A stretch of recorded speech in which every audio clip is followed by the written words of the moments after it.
साथियों, मैं आपको इतना विश्वास दिलाता हूँ कि अगर आप मेरे साथ इस पेपर को करते हो तो आपको बहुत ही ज़्यादा मज़ा आएगा और आपको बहुत ज़्यादा डिटेल जानने को मिलेगी। तो अंत तक वीडियो को देखना और स्टार्ट करते हैं। फर्स्ट क्वेश्चन देखिए, भारतीय राष्ट्रीय कांग्रेस के लाहौर अधिवेशन के अध्यक्ष कौन थे जो 1929 में हुआ था? तो ये जवाहरलाल नेहरू थे। और ये हमने कई बार क्वेश्चन पढ़ा है और ये कई बार रिपीट होता है क्वेश्चन, इंपॉर्टेंट है ये। निम्नलिखित में से किसने नागार्जुनी पहाड़ियों की गुफाओं को अजीविका को दान में दिया था? तो यहाँ अजीविका की बात हो रही है। और मखली गोसाल जो था अजीविक संप्रदाय का संस्थापक था, ये भी आपको याद होना चाहिए। और ये दी थी दोस्तों दशरथ ने। और जो अशोक ने दी थी दान में, उनका नाम है बराबर की पहाड़ियाँ। अशोक ने भी दान दी है अजीविका को बराबर की पहाड़ियाँ। इंपॉर्टेंट है ये इस क्वेश्चन के लिहाज से। थर्ड देखिए, दिल्ली का कौन सा सुल्तान अशोक स्तंभ को दिल्ली में लेके आया था? तो ये फिरोज शाह तुगलक था। और जिसका हमने कई बार जिक्र किया है कि कैप्स्टन वगैरह कुछ यंत्र था जिसके सहारे उसने इसको उठा करके यमुना को पार करवाया था और दिल्ली लेकर के आया था। और ये इंपॉर्टेंट है क्वेश्चन इस टाइप से। एक दिल्ली टोपरा है इसका अभिलेख। सती प्रथा पर पाबंदी किसने लगाई थी? तो ये लगाई थी दोस्तों विलियम बेंटिक ने। और सबसे पहले ये बंगाल में लगा था 1829 में। और जो 2 प्रेसिडेंसियाँ बच गई थी उनमें 1830 में ये लागू हुई थी। जैसे जो मुंबई और मद्रास थी वहाँ 1830 में लगी थी ये पाबंदी, और ये बेंटिक ने लगाई थी 1829 के अंदर। आंसर इसका 1829 आएगा। वैदिक काल में किस पशु को अगन्य माना जाता था? दोस्तों अगन्य माना जाता था गाय को, क्योंकि ये क्या था, गाय को पवित्र मानते थे। और इसको अष्टकर्णी भी बोलते हैं। अष्टकर्णी कुछ उसके शेप होती है कान के ऊपर गाय के, तो अष्टकर्णी वगैरह भी गाय को बोला गया है। और यही क्या थी उस टाइम पे, आदान प्रदान का एक माध्यम थी, यानी कि लेन देन भी गाय के माध्यम से होता था। और जिसके पास ज़्यादा गाय होती थी वो संपन्न व्यक्ति माना जाता था उस टाइम में। 6 देखिए, कौटिल्य अर्थशास्त्र के अनुसार दीवानी न्यायालय को क्या कहा जाता था? जो दीवानी न्यायालय को उस टाइम पे दोस्तों धर्मस्थीय बोला जाता था। ये इंपॉर्टेंट है ये क्वेश्चन। मैं भी इसको कई बार देख चुका हूँ, हर एग्ज़ाम के अंदर ये क्वेश्चन मिलता है और ये आपको याद होना चाहिए। 7 देखिए, भारत में सर्वप्रथम सांकेतिक मुद्रा का प्रचलन किसने किया था? तो भारत की बात हो रही है यहाँ पे, तो ये किया था मोहम्मद बिन तुगलक ने। और इसने जो है कई जगह पे कांसे और कई जगह पे तांबे का उल्लेख मिलता है, लेकिन मोस्टली इसका आंसर अगर कांसा लिखा होगा तो कांसा इसका आंसर होता है। तांबा भी कई जगह ऑप्शन में दे दिया जाता है। तो इसने चांदी की जगह पर इसको चलाया था, ये भी आप याद रखिए। चांदी इसने वापस ले ली थी।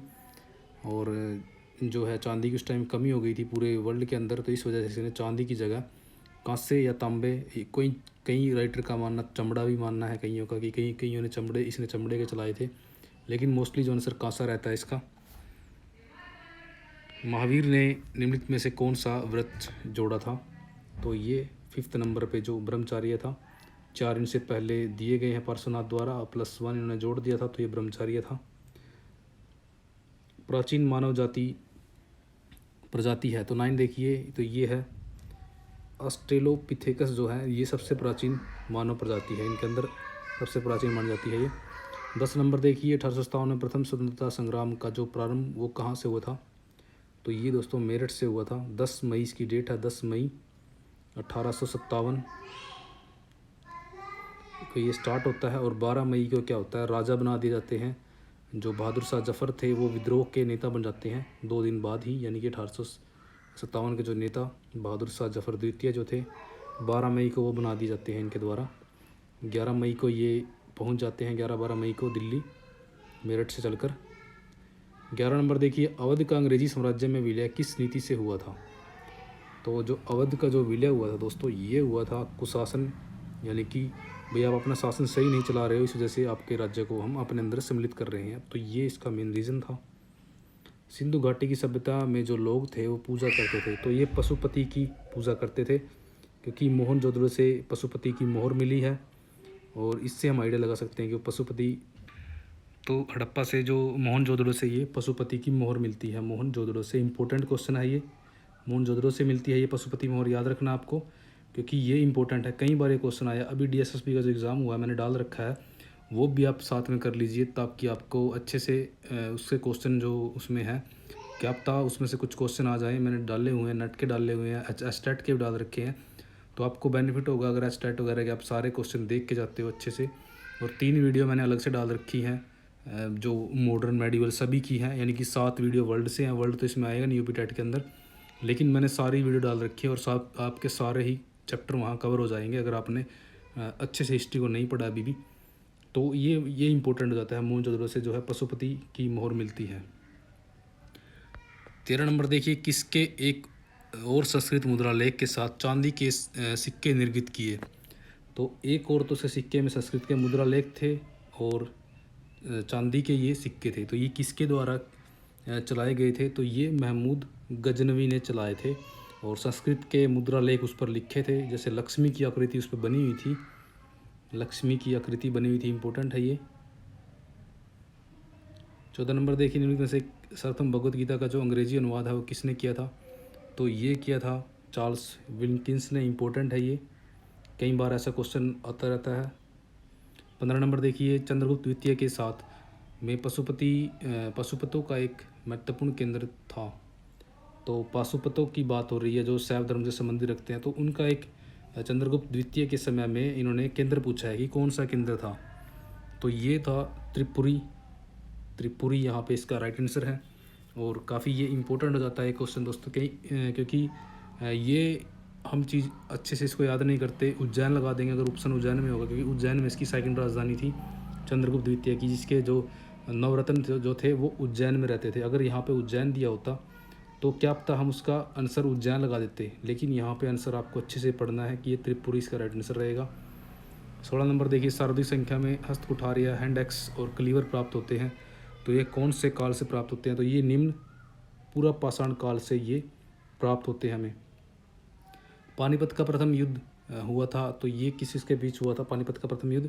तो हमें पता है ये बाबर और इब्राहिम लोदी के मध्य हुआ था, 1526 में ये हुआ था। और इसकी डेट आपको याद रखनी है, अप्रैल वगैरह में शायद ये हुआ था। और इसकी डेट जो आगे 21-22 जो भी आप याद कर लीजिए उसको। ऋग्वेदिक काल में निष्क किस अंग का आभूषण था? तो निष्क जो उस टाइम पे था दोस्तों, ये गले का आभूषण था। और कई बार इस क्वेश्चन को पूछ जाता है, निष्क क्या चीज़ थी उस टाइम पे? ऑप्शन हमेशा आभूषण में दिया जाता है, ऑप्शन में आभूषण दे दिया जाएगा। तो निष्क क्या चीज़ है? सिक्का है, आभूषण है? तो इस टाइप से आपको ये चीज़ याद होनी चाहिए। कई बार ये चेंज होके आ जाएगा, तो आप इस चीज़ को अच्छे से याद कर लीजिए। 19 नंबर देखिए, बंगाल और बिहार में स्थायी बंदोबस्त लागू करने का श्रेय किसको दिया जाता है? तो दोस्तों ये दिया जाता है लॉर्ड कॉर्नवालिस को। और ये 1793 में लागू हुआ था। और ये DSSB के अंदर क्वेश्चन आया हुआ है, अभी जो एग्ज़ाम हुआ है DSSB का लास्ट, और मैंने पेपर डाल रखा है, वहाँ से कर सकते हो। पृथ्वीराज चौहान ने मोहम्मद गोरी को किस युद्ध में पहली बार पराजित किया था? तो पृथ्वीराज चौहान जो है तराइन की पहली लड़ाई जो 1191 में हुई थी उसमें इसको हरा देता है। और 1192 में जो है गोरी चौहान को हरा देता है।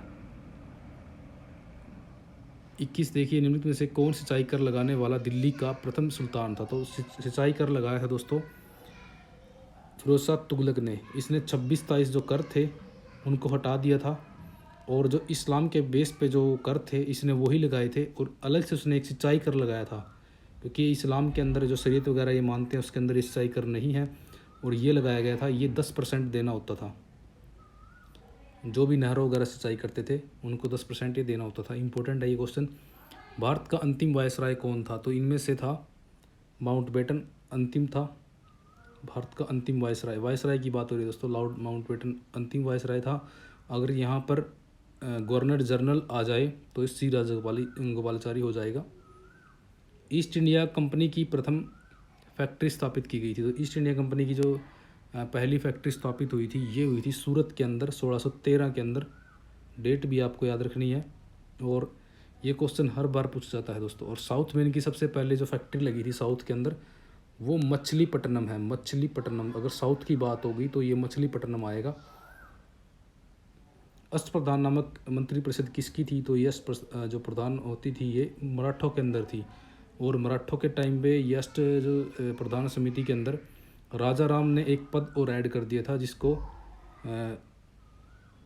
बोलते हैं, मुझे इसका नाम याद नहीं आ रहा। तो उन्होंने एक पद और ऐड किया है इसके अंदर, और नेट के अंदर भी वो क्वेश्चन आया हुआ है। और मैंने सारे पेपर नेट के डाल रखे, आप वॉच कर सकते हो सभी। उसका नाम मुझे पद का याद नहीं आ रहा, अगर आगे याद आएगा तो मैं आपको आगे याद करा दूंगा। और राजा राम ने इसमें ऐड किया था।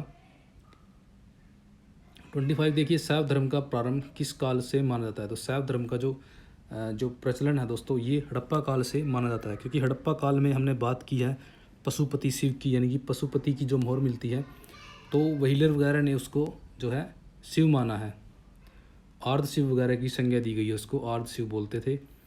कौन शिक्षा से संबंधित नहीं है? तो शिक्षा से इनमें से कौन सा संबंधित जो नहीं है, ये दोस्तों हमारे 16 संस्कारों में से क्वेश्चन है। तो ये संस्कारों का आपको याद होना चाहिए, क्रम भी याद होना चाहिए आपको, कौन सा पहले पे आएगा, कौन सा लास्ट में आएगा, कौन सा बीच में 8वें 7वें पे, क्योंकि नेट में भी इस टाइप के क्वेश्चन आते रहते हैं। कई बार क्वेश्चन पूछ जाता है गर्भधान से लेकर के बच्चे के जन्म तक कितने संस्कार होते हैं, 2 या 3 नाम दे दिए जाएंगे। तो ये इंपॉर्टेंट क्वेश्चन है, काफ़ी बहुत ज़्यादा इंपॉर्टेंट है और इंटरेस्टिंग क्वेश्चन है ये। तो ये जो है शिक्षा से संबंधित इसमें नहीं है। सीमांतोन्नयन जो है ये शिक्षा से संबंधित नहीं है। उपनयन से शिक्षा स्टार्ट होती है और ब्रह्मचार्य जो है इसके शिक्षा के दौरान रखना होता है 25-26 साल तक की एज तक। और ये समावर्तन जो है जब हमारा ये ख़त्म होने वाला होता है जो शिक्षा का लास्ट में, तो लास्ट में शिक्षा जब समाप्त होती है हमारे गुरुकुल वगैरह से, तो तब ये समावर्तन था, संस्कार होता था। सीमंतनयन इसमें नहीं आएगा, तो इसका राइट आंसर रहेगा 4 रहेगा इसका राइट आंसर। 27 नंबर देखिए, निम्नलिखित युद्धों में से किस एक में बाबर ने जिहाद की घोषणा की थी? तो इनमें से जो बाबर ने जिहाद का नारा दिया था दोस्तों, वो दिया था इसने खानवा के युद्ध में। किस मुग़ल बादशाह के विरुद्ध जौनपुर में फतवा जारी हुआ था? तो मुग़ल बादशाह वो अकबर था, और ये यजदी नाम याद रखिए उसका आप, यजदी नाम का एक वहाँ पे मौलवी वगैरह था, उसने ये फतवा जारी किया था अकबर के खिलाफ। चौल राज्य में एकल इकाई के रूप में शासित विशाल ग्राम को क्या कहा जाता था? तो विशाल ग्राम की यहाँ बात हो रही है, तो उसको बोलते थे ये तनयूर। आत्मज्ञान के विषय में नचिकेता और यम का संवाद किस उपनिषद में प्राप्त होता है? तो ये कंठ उपनिषद से हमें मिलता है। इसको आप आइडिया से लगा सकते हो। संवाद की बात हो रही है, तो संवाद हमेशा गले से होता है, यानी कंठ से होता है, तो इसको इस टाइप से भी आप याद रख सकते हो। आपको ये चीज़ ईजी पड़ेगी याद करने में। निम्नलिखित में से किस गुप्त शासक ने सर्वप्रथम सिक्के जारी किए थे? तो सर्वप्रथम की बात हो रही है, तो इनमें आप आइडिया लगा सकते हो कि सबसे पहले कौन हुआ। तो चंद्रगुप्त प्रथम हुआ है, और इसने चांदी के सिक्के जारी किए थे, और चांदी के सिक्के इसने जारी किए थे शकों को हराकर। शकों को हराया था इसने, और गुजरात के अंदर शक थे उस टाइम पे। गुजरात विजय यानी कि शक विजय के दौरान इसने चांदी के सिक्के इसने जारी किए थे। इंपॉर्टेंट है ये, और वृहत स्तर पर यानी बहुत ज़्यादा बड़े स्तर पर इसने ये जारी किए थे। गुजर प्रतिहार की राजधानी क्या थी? तो गुजर प्रतिहारों की जो राजधानी में ऑप्शन देखिए आप, तो ये थी कन्नौज। आप खुद से भी एक बार आंसर लगाने की कोशिश कीजिए दोस्तों, क्योंकि खुद आप लगाओगे तो क्या कोई दिक्कत नहीं है, गलत हो जाएगा, लेकिन आपको एक मेमोरी आपकी अच्छी स्ट्रॉन्ग होती चली जाएगी अगर आप खुद से क्वेश्चन करने लगेंगे जब। तो कन्नौज इनकी राजधानी थी, क्योंकि कन्नौज को ये जीत लेते हैं। त्रिपक्षीय जो संघर्ष होता है गुर्जर प्रतिहार और जो पालों के वंश में होता है, तो ये वो था कन्नौज। और कन्नौज का महत्व मगध की तरह, यानी कि जो मगध का उस टाइम पे महत्व था वो इसका हो गया था गुप्तों के टाइम के दौरान, गुप्तों के बाद। निम्नलिखित में से कौन असुमेलित है? तो असुमेलित कौन सा है इसमें, वो हमें देखना है। तो आलमगीरपुर ये उत्तर प्रदेश में पड़ता है, लोथल हमें पता है गुजरात में पड़ता है, कालीबंगा जो है राजस्थान के अंदर पड़ता है दोस्तों, ये गलत दिया गया है और यही हमारा आंसर है। रोपड़ पंजाब का है, ये पार्ट है, पंजाब के अंदर है, सतलुज नदी के ऊपर। और आलमगीरपुर जो है, ये हमें नदियाँ भी याद होनी चाहिए। आलमगीरपुर जो है हिडन नदी के ऊपर है,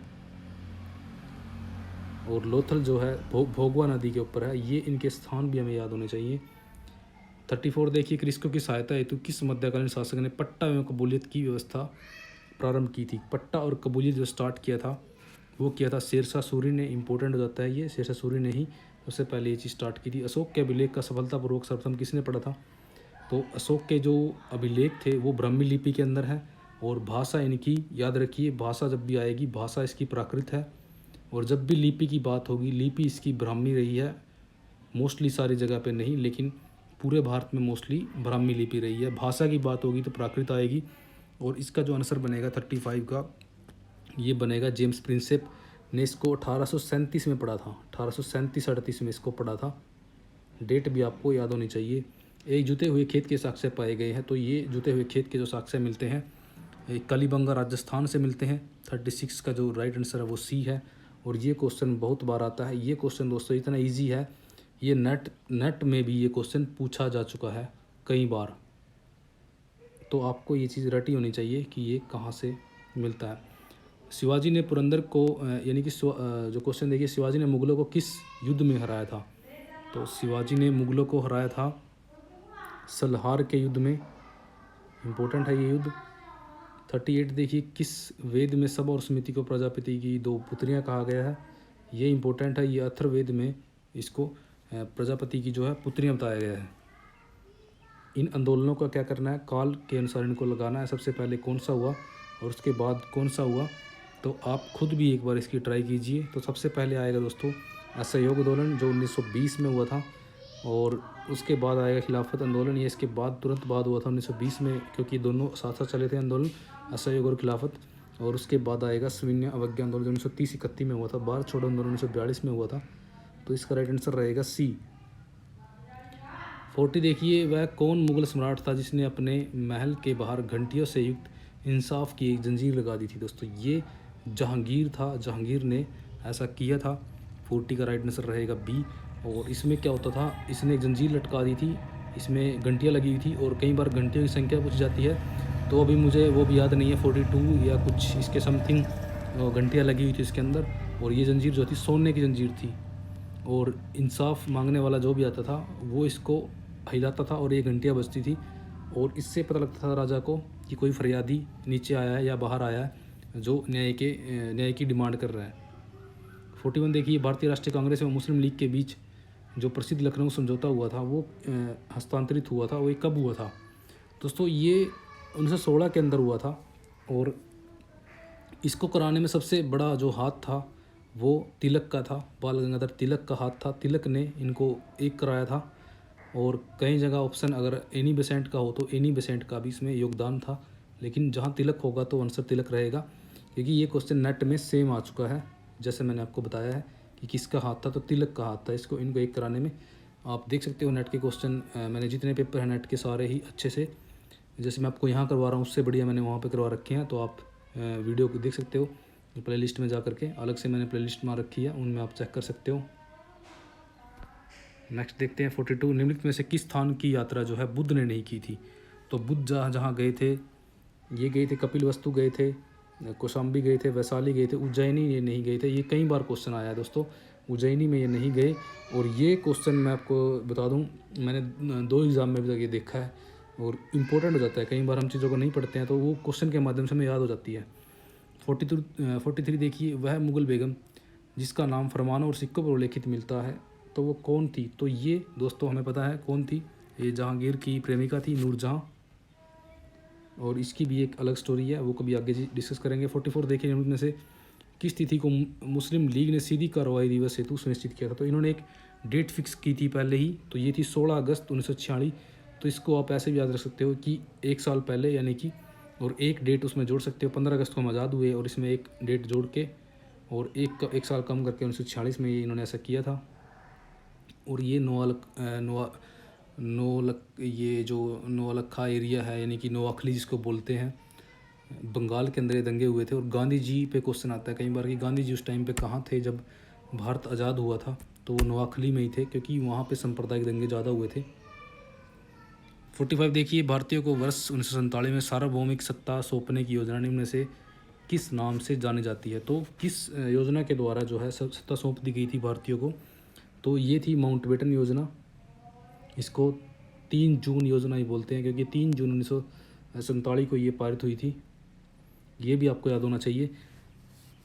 46 देखिए, दिल्ली के सुल्तान के विषय में कहा गया है कि उसने रक्त और लौह की नीति अपनाई थी। रक्त और ये अपनाई दोस्तों बलबन ने, और इसने जंगलों वगैरह को साफ़ किया था, और मेवों के ख़िलाफ़ इसने मोस्टली ये नीति अपनाई थी। जो मेव आजकल मेवात वगैरह के एरिया को बोलते हैं, वहाँ पर इसने इस नीति का फॉलो किया था, क्योंकि ये जो थे मेव वगैरह वहाँ के एरिया में, दिल्ली के आसपास के एरियाज़ के अंदर लूटपाट करते थे, तो इसलिए इसकी नीति यही रही है। लगभग 3वीं शताब्दी से पूर्व में प्रथम जैन संगोष्ठी कहाँ हुई थी? जो जैन संगोष्ठी हुई थी, ये हुई थी दोस्तों, प्रथम जैन संगोष्ठी की यहाँ बात हो रही है। मैं आपके ऊपर छोड़ देता हूँ दोस्तों, ये क्वेश्चन आप खुद करना, और आप इसका आंसर जो है मेरे कमेंट में करना। 48 देखिए, निम्न में से वैदिक धर्म में कौन सम्मिलित नहीं था? तो तो वैदिक धर्म के अंदर इनमें से कौन सम्मिलित नहीं था? तो मूर्ति पूजा जो है वैदिक धर्म के अंदर नहीं थी। उस टाइम में प्रकृति की पूजा होती थी, मंत्रोच्चारण होता था, यज्ञ होते थे, लेकिन मूर्ति पूजा बाद में आई है। और मैं आपको एक चीज़ बताता हूँ, सबसे पहले मूर्ति रूप में पूजा स्टार्ट हुई है भारत के अंदर, तो वो महात्मा बुद्ध की हुई है। इम्पोर्टेंट है ये, आपको नेट लेवल का ये क्वेश्चन है, कई बार पूछा नहीं गया लेकिन पूछा जा सकता है कि सबसे पहले भारत के अंदर मूर्ति पूजा किसकी स्टार्ट हुई? तो ये बुद्ध की हुई थी। 49 देखिए, किस शासक के शासनकाल में उपनिषदों का फ़ारसी भाषा में अनुवाद हुआ था? तो फ़ारसी भाषा में जो अनुवाद हुआ था दोस्तों, ये हुआ था शाहजहाँ के टाइम में, और ये किया था दारा सिकों ने। दारा ने इसका उपनिषदों का अनुवाद किया था, और इसका नाम इसने रखा था सिर अकबर। सिर ए अकबर इसने इसका नाम दिया था। संविधान सभा, जिसे भारतीय संविधान का निर्माण किया और गठन किया, तो वो क्या चीज़ थी? इनमें से ऑप्शन देखिए आप। तो ये कैबिनेट मिशन प्लान के अंतर्गत ऐसा हुआ था। तो कैबिनेट जो मिशन था, इसके अंदर जो है संविधान वगैरह की बात हुई थी। तो भारतीय संविधान का निर्माण करने में कैबिनेट मिशन के कैबिनेट मिशन के जो भी उसने सुझाव दिए थे, तो उनके अंदर एक सुझाव ये भी था। तो इसलिए इसका आंसर ये है। चंदेल साम्राज्य का जो जेजाभुक्ति नाम किस चंदेल राजा के नाम पर पड़ा था? तो ये पड़ा था दोस्तों जयशक्ति के नाम पर। 52 देखते हैं अभी। संत समर्थ रामदास को किसके शासनकाल से संबंधित किया जाता है? तो दोस्तों ये जो रामदास की बात हो रही है, तो ये जो थे शिवाजी के गुरु थे, यानी कि आध्यात्मिक गुरु थे। इनसे ही प्रेरणा लेकर के हिंदुत्व का झंडा उन्होंने उठाया था, और इन्हीं के वस्त्र जो थे, यानी कि इनके वस्त्रों की पहचान जो भगवा वस्त्र डालते थे, भगवा वस्त्र को उन्होंने अपना झंडा बनाया था। ये इंपॉर्टेंट है शिवाजी को लेकर। और ये जो इनका टाइम पीरियड आप शिवाजी के हिसाब से मैच कर सकते हो। तो इनमें जो शिवाजी जो थे शाहजहाँ के टाइम पीरियड के लगभग थे। शाहजहाँ के टाइम पीरियड में आप इसको संबंध कर सकते हो, लेकिन अगर इनको देखें तो ये औरंगज़ेब के टाइम पीरियड में भी थे, लेकिन शाहजहाँ के टाइम पीरियड में ये मोस्ट पहले हुए हैं। तो इसलिए इसका आंसर यहाँ पे इसका शाहजहाँ आंसर दिया गया है। औरंगज़ेब इसका आंसर हो सकता है, लेकिन हम इसका शाहजहाँ जो आंसर की में आया है हम वो आपको बता रहे हैं। लेकिन अगर मैं इसका आंसर लगाऊंगा तो मैं इसका औरंगज़ेब लगाऊंगा। अगर हम इनकी स्टार्टिंग की बात देखते हैं, क्योंकि अब जब स्टार्टिंग में उनका जन्म होता है शिवाजी का, तब शाहजहाँ का टाइम पीरियड था, तो उसके हिसाब से शाहजहाँ इसका आंसर रहेगा। 53 देखिए, निम्न में से किस गुरु ने जहांगीर के पुत्र राजकुमार खुसरो को संरक्षण प्रदान किया था? तो खुसरो को संरक्षण जो प्रदान करने वाले थे इनमें से, तो वो कौन थे? तो वो थे दोस्तों गुरु अर्जुन देव। और इसी बेस पर के अर्जुन देव को जहांगीर जो है मरवा देता है, यानी उनकी हत्या करवा देता है। तो जहांगीर ने इनको मरवाया था 1606 के लगभग। अशोक के शासन में आयोजित बौद्ध संगति का अध्यक्ष कौन था? तो ये मोगलीपुत्तिस था। और दोस्तों ये जितने भी हमारे राजा हुए हैं, अगर आप सभी को राजाओं को देखते हो, तो वो इतना इनका आदर सम्मान करते थे, यानी कि जो भी साधु संत होते थे इनका इतना सम्मान देते थे कि ये अपनी गद्दी छोड़ करके खड़े हो जाते थे। अशोक जैसा महान राजा भी उस टाइम पे राजतंत्र होता था, आप देख लीजिए उस टाइम पे ये राजतंत्र में भी ये इनको सम्मान देते थे, यानी कि खड़े होकर के इनको सम्मान देते थे। तो इतनी मान्यता थी, लेकिन आजकल वो चीज़ नहीं रही है। इनको इनसे मैच करना है कि किसने क्या बनवाया है। अलाई दरवाज़ा जो बनवाया है दिल्ली के अंदर अलाउद्दीन खिलजी ने बनवाया है, और एतमातुद्दौला का जो मकबरा बनवाया है ये नूरजहाँ ने अपने पिता के लिए बनवाया है। सबसे पहला ये मकबरा है दोस्तों पित्रादूरा जो शैली के अंदर बना है। पित्रादूरा शैली आपको पता होगी, उसके अंदर यानी कि फूल पत्तियों के डिज़ाइन होते हैं, और ये पूरा वाइट है, यानी कि प्योर संगमरमर का पहला मकबरा है ये, और आगरा के अंदर ये बना है, इंपॉर्टेंट है। नूरजहाँ ने बनवाया था। ये नूरजहाँ के पिता थे एतमातुद्दौला, और इनकी माता जो असमत बेगम थी, उन्होंने इत्र का यानी कि जो इत्र होता है हमारा वो तैयार किया था। और जो बुलंद दरवाज़ा जो फतेहपुर सीकरी में है ये अकबर ने बनवाया था। और फतेहपुर सीकरी का जो डिज़ाइन किया था वो बहाउद्दीन ने किया था। बहाउद्दीन था, बहाउद्दीन आप लिखने का नहीं, देखिए आप मेरी आवाज़ समझिए आप। और जो मोती मस्जिद आगरा के अंदर है वो शाहजहाँ ने बनवाई है, और दिल्ली के अंदर जो मस्जिद है वो औरंगज़ेब ने बनवाई थी। तो इसके हिसाब से इसको आंसर को मैच कर सकते हो। भारतीय संविधान का सर्वप्रथम संशोधन कब हुआ? तो सबसे पहले जो इसका संशोधन हुआ था, आप भी आंसर लगाइए इसका। तो ये सबसे पहले संशोधन 1951 में हुआ था। और ये दोस्तों अभी अभी डीएसएसबी के अंदर सेम क्वेश्चन डीएसएसबी में आया हुआ है। अभी एग्ज़ाम हुआ है 1 महीना पहले, उसके अंदर ये सेम क्वेश्चन आया हुआ है। मोहम्मद बिन तुगलक अपनी राजधानी दिल्ली से कहाँ ले गया? तो दोस्तों ये दौलताबाद में ले गया था। और ये क्वेश्चन भी डीएसएसबी ने पूछा है। तो यही क्वेश्चन, इस टाइप से क्वेश्चन हर बार रिपीट होते हैं। हम इनको ईजी समझ के याद नहीं करते, लेकिन ऑप्शन में जब पजल हो जाते हैं तो हमें ये होता है कि हाँ, हमें ये पढ़ने चाहिए थे। 58 देखिए, किस अभिलेख में अशोक ने कहा है कि सभी संप्रदायों के सार्थव की वृद्धि हो? तो जब सभी संप्रदायों की जब ये बात करता है अशोक, भाईचारे वगैरह की, तो ये करता है 12वें शिलालेख के अंदर। इसका 12 शिलालेख है, उसके अंदर इसने भ्रातृता वगैरह की, भाईचारे की बात की है उसने, और सभी संप्रदायों का आदर सत्कार करने की ये बात करता है वहाँ पर। 59 देखिए, निम्न में से किस मध्यकालीन शासक ने सार्वजनिक वितरण प्रणाली आरंभ की थी? सार्वजनिक वितरण प्रणाली की यहाँ बात हो रही है। और सार्वजनिक वितरण प्रणाली जो है अलाउद्दीन खिलजी ने स्टार्ट की थी, यानी कि राशनिंग वगैरह भी इसको बोल सकते हैं, राशनिंग व्यवस्था जो आजकल राशन वगैरह है, तो अलाउद्दीन से आप इसको याद रख सकते हो। निम्न में से कौन बौद्ध शिक्षा का केंद्र नहीं था? तो बौद्ध शिक्षा का जो केंद्र इनमें से नहीं था वो हमें देखना है। तो नालंदा हमें पता है बौद्ध का था, और विक्रमशिला भी था। तक्षशिला तो बौद्ध धर्म से संबंधित ही था, क्योंकि यहाँ पर जो है बौद्ध से इनके जितने भी विद्वान हुए उन वो यहीं से पढ़े हैं मोस्टली। वल्लभी जो है ये जैनों का था। आपने पढ़ा ही होगा कि जैन जो संगति हुई थी वल्लभी के अंदर हुई थी, तो इससे भी आप इसको आंसर मार्क कर सकते थे। और विक्रमशिला दोस्तों अकेला ऐसा वो है जो विश्वविद्यालय है एंशिएंट टाइम का, जो गंगा नदी के किनारे बना हुआ है। ये नेट के अंदर क्वेश्चन आया था, सेम क्वेश्चन नेट के अंदर आ चुका है कि गंगा नदी के किनारे कौन सा जो है एंशिएंट विश्वविद्यालय था? तो ये विक्रमशिला था। नालंदा विश्वविद्यालय को किसने जलाकर नष्ट कर दिया था? तो ये दोस्तों किया था बख्तियार खिलजी ने। और ये सेम क्वेश्चन नेट में पूछा जा चुका है, 1203 में इसने ऐसा किया था। ये 62 देखिए, भीमबेटका प्रसिद्ध है। भीमबेटका किसके लिए प्रसिद्ध है दोस्तों? भीमबेटका के हमने कई बार क्वेश्चन देखे हैं। शैलचित्रों के लिए भीमबेटका प्रसिद्ध है, क्योंकि यहाँ पर शैलचित्र पाए गए हैं जो इन काफ़ी पुराने हैं। 63 देखिए, निम्न से किसने आगरा की स्थापना की थी? दोस्तों ये आगरा की स्थापना करने वाला था सिकंदर लोदी। इसने 1504 में इसकी स्थापना की थी, याद रखिए। और 1506 के लगभग इसने इसको राजधानी बना दिया था।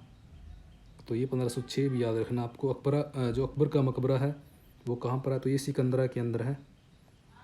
अनेकांतवाद किससे जुड़ा हुआ है दोस्तों? एक अनेकांतवाद जो है जैन धर्म से जुड़ा हुआ है, जिसके अंदर इन्होंने 7 8 स्यादवाद, शायद अस्ति चनास्ति, शायद अस्ति चनास्ति, चाहे कुछ ऐसे कुछ इनके वो हैं सिद्धांत हैं मोक्ष को प्राप्त करने के। तो 66 देखिए, औरंगजेब के किस पुत्र ने विद्रोह करके राजपूतों के विरुद्ध अपने पिता की स्थिति कमज़ोर कर दी थी? तो औरंगजेब का कौन सा पुत्र था इनमें से? तो दोस्तों ये था अकबर, जिसने 1681 में विद्रोह किया था। ये डेट भी आपको याद होनी चाहिए यहाँ पर। महावीर की जन्मस्थली इनमें से कौन सी थी? तो महावीर की इनमें जन्मस्थली दोस्तों वैशाली के निकट इनका कुंड ग्राम में इनका जन्म हुआ था। सिराजुद्दौला जो थे लॉर्ड क्लाइव के किस युद्ध में पराजित हुआ था? तो सिराजुद्दौला हुआ था लॉर्ड क्लाइव से जो प्लासी के युद्ध में 1757 के अंदर, और बक्सर हुआ था 64 के अंदर। भागवत धर्म से संबंधित प्राचीन अभिलेखीय साक्ष्य मिलता है। तो भागवत धर्म से संबंधित जो प्राचीन अभिलेखीय साक्ष्य मिलता है, ये हीलियोडोरस का बेसनगर स्तंभ लेख है। इसने एक वहाँ पर ध्वज की स्थापना की थी और जो है भागवत धर्म अपना लिया था। और ये जो आया था दोस्तों, ये उनका नाम मुझे अभी याद नहीं है, शायद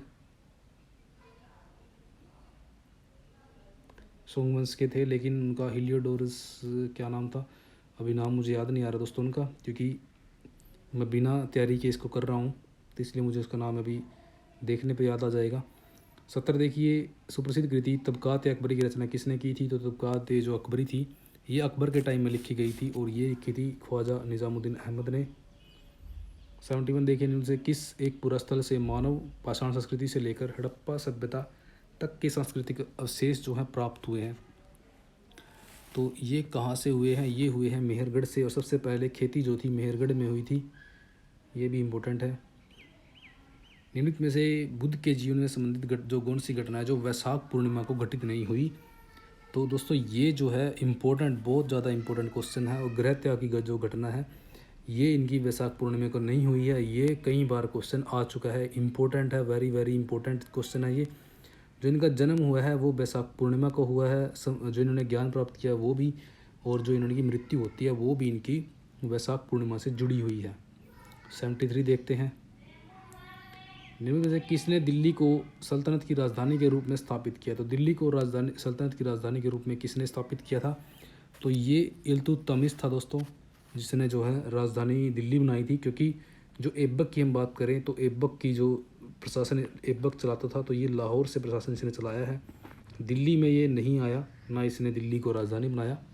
तो ये भी आपको याद होना चाहिए। सिंधु घाटी की जो सभ्यता है, भारत में सबसे बड़ा इसका पूरा स्थल कौन सा? सबसे बड़ा पूरा स्थल भारत की यहाँ बात हो रही है, ना कि उपमहाद्वीप की उन्होंने बात की। जहाँ भी उपमहाद्वीप की बात होगी तो वहाँ पे आंसर हमारा चेंज हो जाएगा, लेकिन यहाँ भारत की बात हो रही है, यानी पाकिस्तान को छोड़ करके भारतीय उपमहाद्वीप में आएगा, पाकिस्तान भी और भारत भी।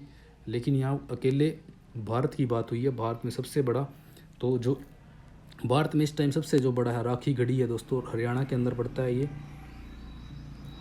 दक्षिण में बहमनी राज्य का संस्थापक कौन था? ये हसन गंगू था, और इसकी जो स्थापना हुई थी 1337 के 47 या 37, आप डेट देखना, 1347 शायद हो सकती है डेट, 1347 आप चेक करना डेट को।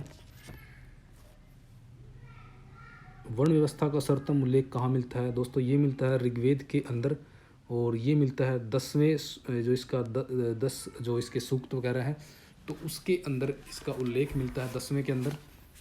पुरुष सूक्त उसका नाम है, पुरुष सूक्त भी आपको याद रखना है, पुरुष सूक्त बोलते हैं इसको 10वें भाग को, और इम्पोर्टेंट है। चंदेल कहाँ जो कला है उसका प्रमुख केंद्र क्या था?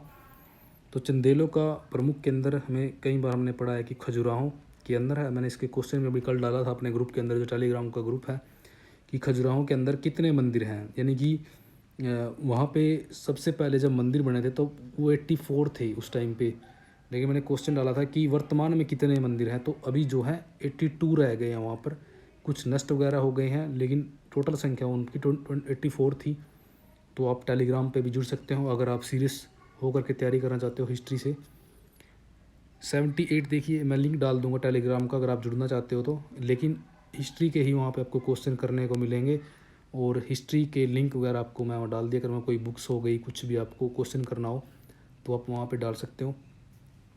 78 देखिए, इनमें से किसे एक नया संवत चलाने का श्रेय प्राप्त है? तो नया संवत इनमें से लक्ष्मण सेन ने चलाया था, लक्ष्मण संवत, और ये जो है सेन वंश के थे।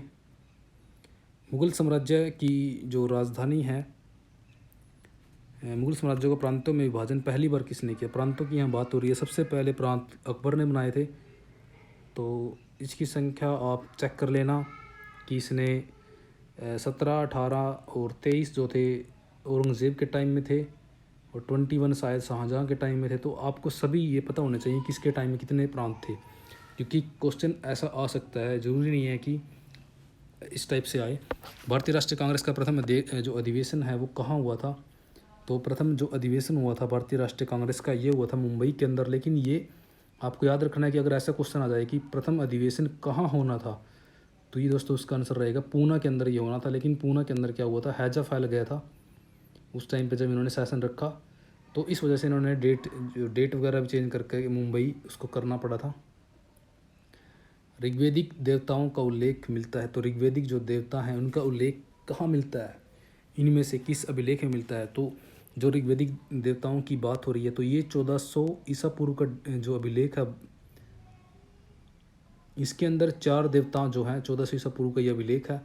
इसके अंदर भी हमारे जो ईरानी जो दिए गए हैं, इंद्र, मरुत, नासत्य और एक और हैं, तो वो 4 जो हैं ऋग्वेद से उनकी साम्यता, यानी कि ऋग्वेद में भी उनके वैसे ही नाम मिलते हैं, इंद्र, वरुण वगैरह से उनके नाम मैच होते हैं।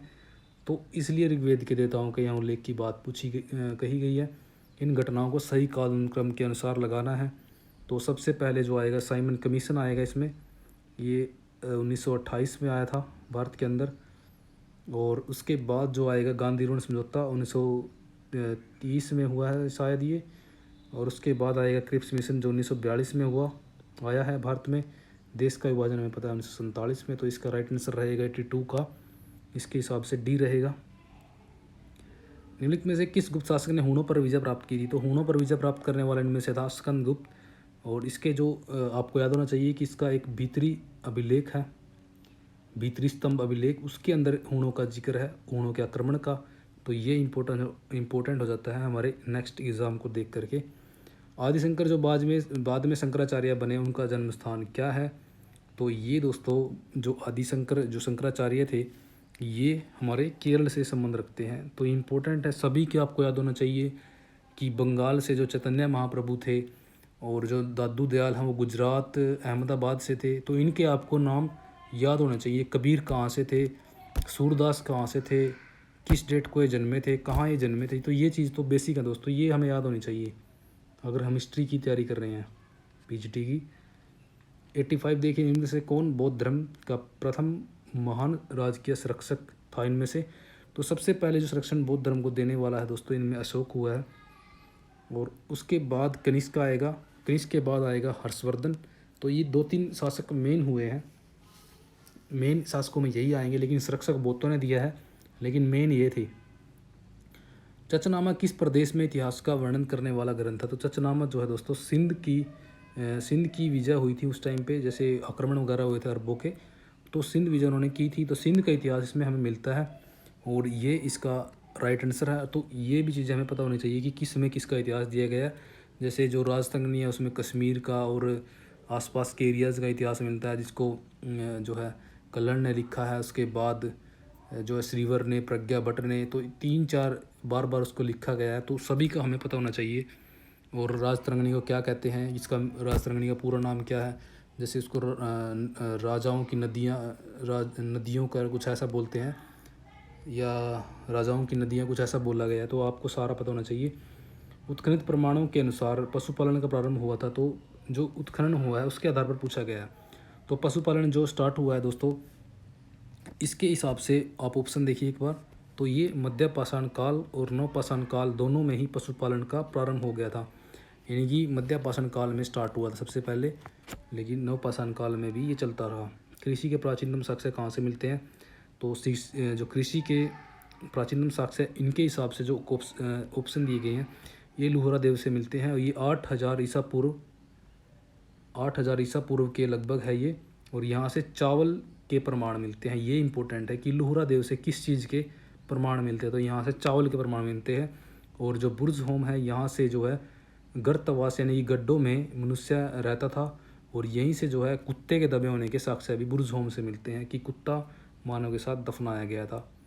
और चिरान जो है ये बिहार में पड़ता है, ये आपको पता होना चाहिए। ये मोस्टली इम्पोर्टेंट स्थल है। जो गंगैकोंड चोलपुरम की स्थापना किसने की थी? तो गंगैकोंड जो चोलपुरम की स्थापना करने वाला था, ये राजेंद्र प्रथम था। हिंदुस्तान सोशलिस्ट रिपब्लिकन एसोसिएशन जो है गठित की गई थी, तो ये किसके द्वारा की गई थी? ये की गई थी चंद्रशेखर आज़ाद के द्वारा। और ये की गई थी, सोशलिस्ट की बात हो रही है यहाँ पे, तो ये 1928 में की गई थी। और इनसे पहले एक 1924 में हुई थी, उसका नाम थोड़ा सा अलग किया गया है। यहाँ सोशलिस्ट नहीं आएगा, वहाँ पे हिंदुस्तान रिपब्लिकन एसोसिएशन आ जाएगा। तो 1924 में है, और ये जो है ये 1928 में है। गुप्त संवत का प्रारंभ हुआ तो 319 में चंद्रगुप्त प्रथम जो है गद्दी पर बैठता, तो उससे ही गुप्त संवत का आरंभ माना गया है। बुलंद दरवाजे को अकबर ने अपनी किस स्मृति की विजय में निर्मित करवाया था? तो बुलंद दरवाजे को निर्मित करवाया था इसने गुजरात विजय की याद में। उत्तर मेरु अभिलेख किस चोल शासक के शासनकाल से संबंधित है? दोस्तों ये प्रांत प्रथम से संबंधित है। और ये इंपॉर्टेंट हो जाता है आपको। मैं एक और चीज़ बता देता हूँ इसके लिए, कि इसमें जो है सबसे पहले जो चोल का प्रशासन जो था, ग्राम प्रशासन मोस्टली यहाँ पे इम्पोर्टेंट है। ग्राम प्रशासन का सबसे ज़्यादा उल्लेख उत्तर मेरु अभिलेख में मिलता है, और सबसे अच्छा यहाँ पे शासन बताया गया है। 94 देखिए, निम्नलिखित में से कौन मध्यकालीन भारत की प्रथम महिला शासक थी? तो प्रथम महिला शासक इसमें से जो आएगी, तो ये थी रजिया सुल्तान, जो इल्तुतमिश की पुत्री थी, और ये जो है शासक बनती है। इसको नॉमिनेट कर देते हैं ये इल्तुतमिश कि आप रानी हैं, राजा हैं। 95 देखिए, निम्नलिखित में से किस स्थान के खंडहर विजयनगर की प्राचीन राजधानी का प्रतिनिधित्व करते हैं? तो ये हम्पी है। हम्पी आज की हम्पी इसको बोलते हैं आजकल। तो ये जब उत्खनन वगैरह हुआ वहाँ पे, तो ये यहाँ मिलता है। लेकिन एक चीज़ और पता होनी चाहिए दोस्तों, सबसे पहले जो आजकल प्रमाण मिले हैं आज तक धरती के ऊपर, तो विजयनगर के ही मिले हैं, हम्पी के। बाकी नहीं क्या है, मिट्टी वगैरह के नीचे से उत्खनन के दौरान मिले हैं सभी। 96 देखिए, गोविंद चंद्र गढ़वाल की जो रानी है कुमार देवी ने धर्म कर्जन विहार कहाँ बनवाया था, तो ये इसने सारनाथ में बनाया था, कुमार देवी ने बनवाया था। और ये इंपॉर्टेंट है दोस्तों, मैं आपको बता दूं, ये नेट में क्वेश्चन पूछा जा चुका है, आप चेक कर सकते हो। मैंने सारे ही जितने एग्ज़ाम हुए हैं आज तक नेट के सारे डाल रखे हैं और ऐसे डिटेल के साथ करवा रखे हैं। निम्नलिखित में से कौन चोलों के सिक्कों पर उत्कीर्ण नहीं है, तो चोलों के सिक्कों पर क्या उत्कीर्ण नहीं है इनमें से, तो हाथी इनमें जो है उत्कीर्ण नहीं है। और ये 3 हमारे याद करने इंपॉर्टेंट है कि मत्स्य भी था, चीता भी, धनुष भी इनके सिक्कों पर था, तो इसका आंसर 4 हो जाएगा। निम्नलिखित पशुओं में से कौन हड़प्पा की मोहरों में प्राप्त नहीं होता, तो हड़प्पा की जो मोहर हैं उनके ऊपर जो है गाय का उल्लेख नहीं मिलता, गज भी है। 99 देखिए, निम्नलिखित में से किस मुगल बादशाह ने सिजदा रिवाज को समाप्त कर दिया था, और यहाँ पर सिजदा के साथ पैबोस भी था एक, तो उसको भी समाप्त किया था, ये शाहजहाँ ने किया था। तो ये थोड़ा सा कट्टर था स्टार्टिंग में, इसलिए इसने इसको ख़त्म कर दिया था। बाद में ये जहारा के संपर्क में आकर के क्या है, थोड़ा उदारीवादी यानी कि थोड़ा सा उदार लिबरल हो गया थोड़ा सा, लेकिन स्टार्टिंग में ये कट्टर था, इसलिए इसने सजदा और पैबोस को समाप्त कर दिया था। और ये पूछा जा सकता है कि सजदा और पैबोस जो थी ये ईरानी शैली की थी, ईरान की यानी कि ईरान से संबंधित है। और ये जो चीज़ है यानी कि ये चीज़ जो है उसमें बैन है जो इस्लाम वगैरह के अंदर।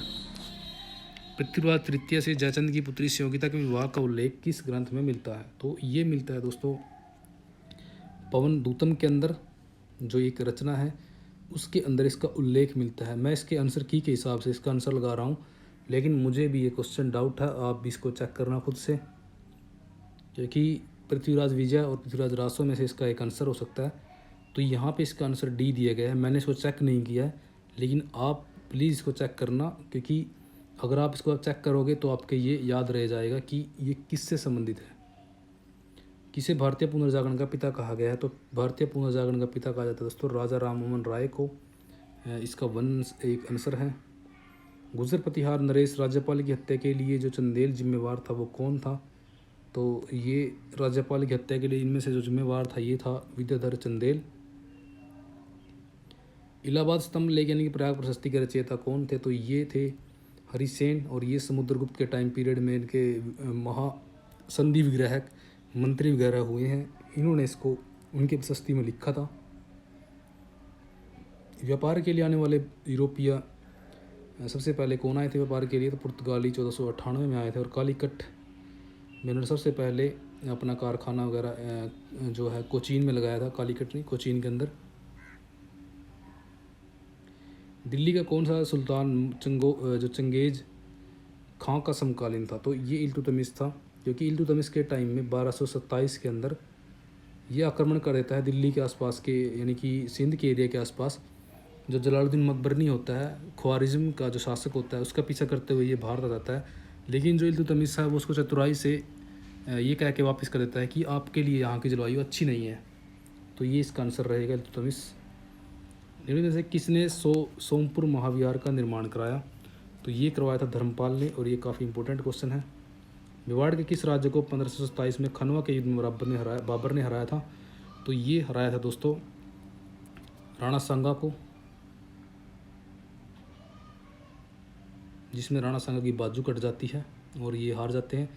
निम्नलिखित में से कौन युगम जो है सही सुमेलित नहीं है, तो सही सुमेलित नहीं है वो देखना है, सही सुमेलित नहीं है तो इसमें जो है लोथल जो है वी के था पर ये गलत हो जाएगा। बाकी धोलावीरा की जो खोज इन्होंने की, खुदाई धर्म सायनी ने की और इनकी सुरकोटड़ा की जेपी जोशी ने की, तो यहाँ पे लोथल का गलत दिया गया है। महावीर को सर्वोच्च ज्ञान यानी कैवल्य की प्राप्ति हुई थी, तो ये महावीर की बात हो रही है यहाँ पर के, तो ये हुई थी इनको जरुम्बिका ग्राम के अंदर साल वृक्ष के नीचे।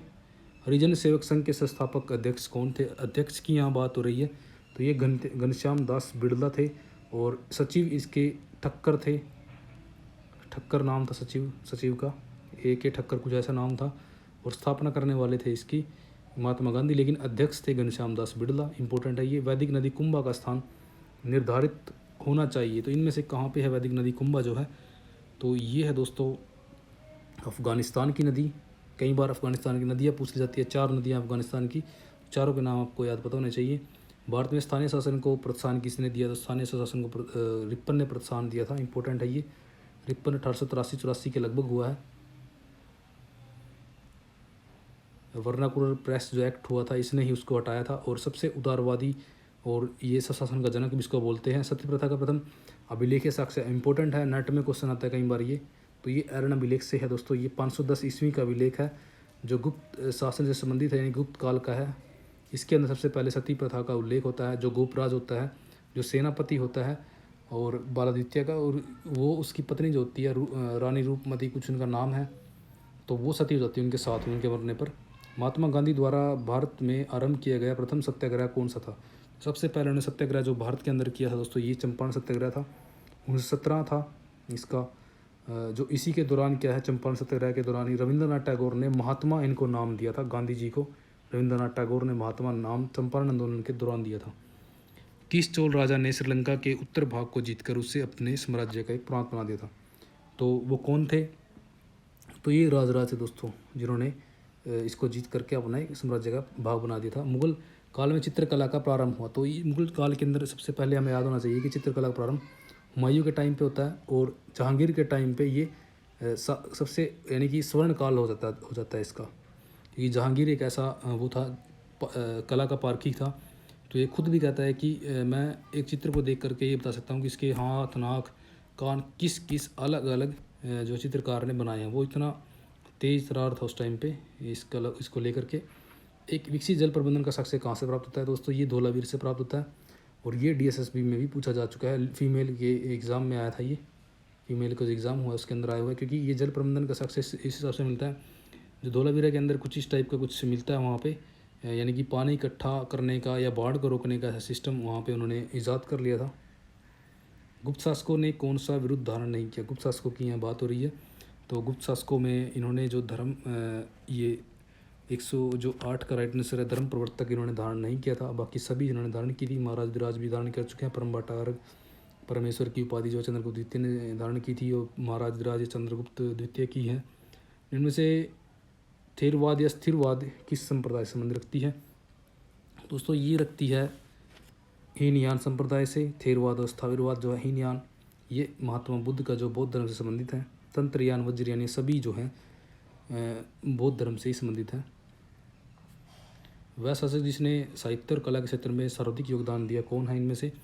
तो जो परमार भोज जो है, इन्होंने कला और साहित्य के अंदर काफ़ी योगदान दिया। और इनके मरने पर कुछ उक्ति भी है, एक निरालंबा कुछ इस टाइप से, कि उनके मरने के बाद जो आश्रित कवि हैं वो जो है बिना आश्रय के हो गए, कुछ इस टाइप से उसका मीनिंग है। तो इम्पोर्टेंट है इनके लेकर के ये।